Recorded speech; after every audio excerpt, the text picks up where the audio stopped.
Everybody calls him Eddie Kay.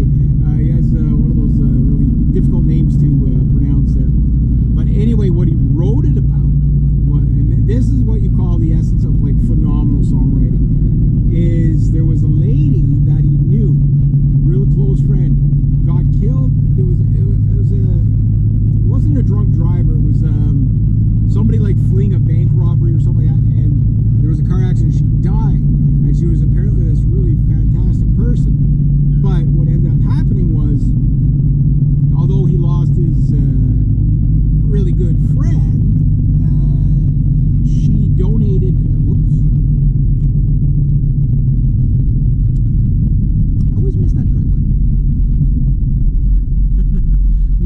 If there wasn't a car coming out, I would just back up on the highway. I do stuff like that. I'll wait till he kind of goes by. Nobody will ever know. No one will ever know I did this. Oops. Is that who I think it is? Nope. Just a white van. Now, as long as I don't go in the ditch, I'm okay. But anyway, the lady, she died, obviously, in this accident, right? And, but she donated her organs to a whole bunch of people. And I have mixed emotions about that. My take is that if you're on the slab and you fill out a donor card and there's a 50-50, there's a bigger, there's a lot of money to be made on your organs, even legally. So I'm going to let this big guy, a lot of tonnage says this guy goes first. Because I don't want to be tomato paste. What's this idiot doing? Can't he drive? He probably missed his driveway. Look at that, he's almost off the road. Holy jeez. But he's going way too fast. But anyway, so she ended up, her heart went into some, I don't know, random dude, I guess. And he met the guy that her heart transplant went to.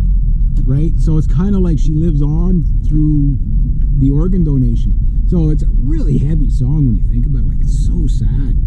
But it's also kind of like stoically, impact. What word would we be looking for here? Like the legacy, it's like this person still lives on in other ways, right?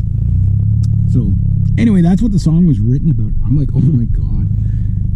I've played that song live a million times. I've seen the band live. The Dolphins Cry, I Alone. Another beautiful song is what's it called?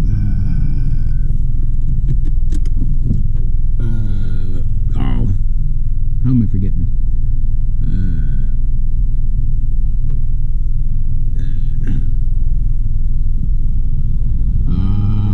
What's it called? It is called. Anyway,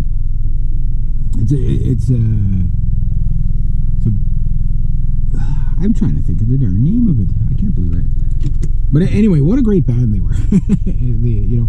Whatever. So, but like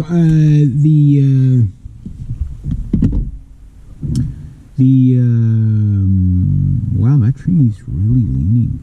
Okay. The thing about it is that like if you write a good song like that, it really doesn't matter when you write it, because I got a few minutes here to kill, so I'll start at 9:30 and then get my rain gear on, my boots, sharpen up my chainsaw saws.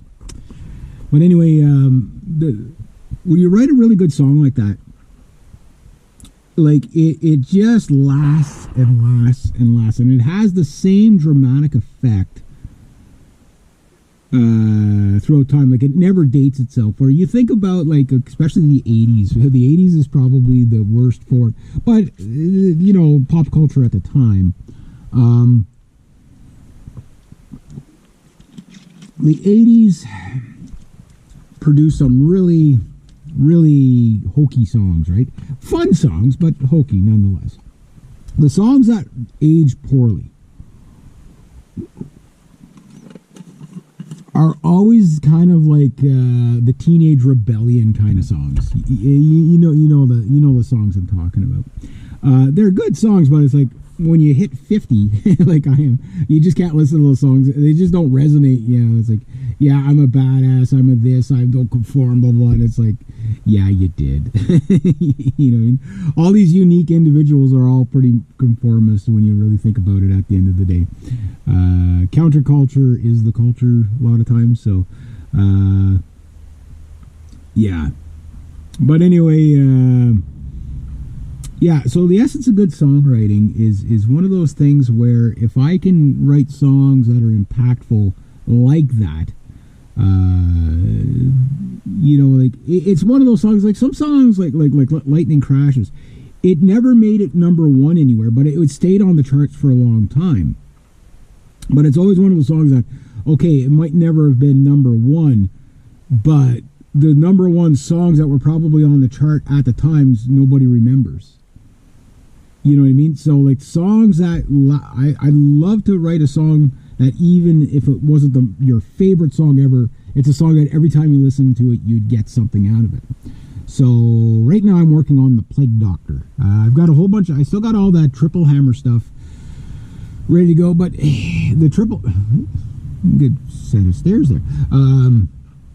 The Triple Hammer stuff, the thing about it is I want to release that, and like it's 30 songs, right? It's like 3 albums, and they're concept albums, not kind of like Pink Floyd's The Wall. It's metal. It's not so it's not like that, but the idea is the same, where it's a theme throughout. You know, the theme is basically this. A bit of a spoiler for the Triple Hammer stuff is the songs are basically about a peasant who gets kidnapped by aliens and brought to the future, and he spends all of his time trying to get back to his loved one. There's this woman called Elena, but what he doesn't know is shortly after he was taken away, she tragically meets her demise, and it's the song is called Elena's Ghostly Tomb, and I can already visualize the video for it. The poor girl that I'm going to get to do this video, like I hope she could take some bumps and bruises, because like she's going to have to like fall off